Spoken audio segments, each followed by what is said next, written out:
You're the Inquisitor.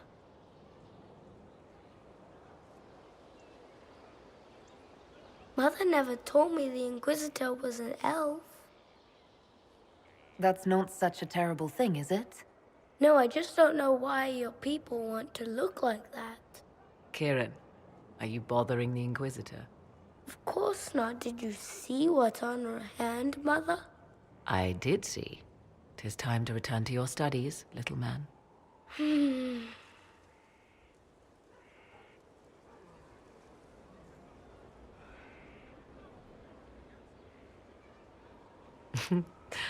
My son. Never where you expect him to be, naturally.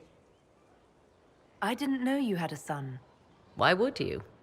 I take great pains to not let my own reputation affect him in any way. To most in the Imperial Court, he's simply a quiet and well-spoken lad. Perhaps the heir of some distant family. But he goes where I go. Worry not, Inquisitor. Kieran is a curious boy, but seldom troublesome. Will his father be joining us as well? I have raised Kieran on my own for quite some time now, as was my preference from the start.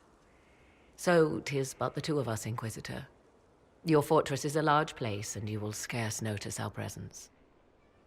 He seems like a fine young man. But not the sort one might expect a woman like me to raise. No son of mine would be raised in a marsh, bereft of contact with the outside world. His future will be difficult enough without my adding to his burden. To think, until recently this place stood decrepit, occupied only by the desperate and the lost. Now it is party to events that threaten to shake the world. I wonder if it is pleased. It sounds like you've heard of Skyhold before. This fortress was built upon the remains of a site holy to the ancient elves. They called it Tarar Salan, the place where the sky is kept. It is said that from here, they reached up to the heavens to bring them down to rest. They abandoned it, as did the humans who came after them. Bones laid upon bones, silent until your arrival. I like this place. I've made it mine. The magic in this place has seeped into the stones, protecting it from darkness. Those who let it fall to ruin did not know what they possessed. You, I think, shall do it justice. You were kind to welcome my aid, Inquisitor, even knowing as little of me as you do.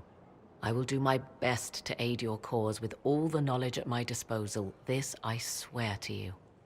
I appreciate whatever help you can give us. Some might think Corypheus a madman for seeking godhood.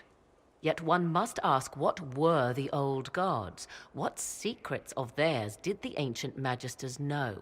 What I fear, what all should fear, is not that Corypheus believes he can succeed. 'Tis that he actually may.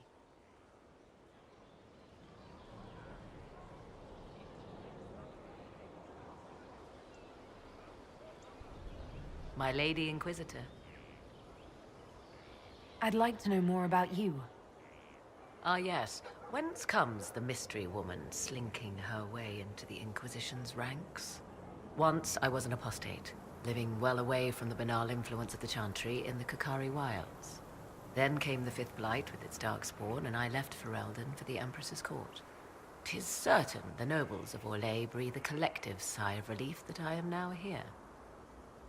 You were in Fereldan during the Blight. The Blight began in the Kukari Wilds, so yes, I experienced it firsthand.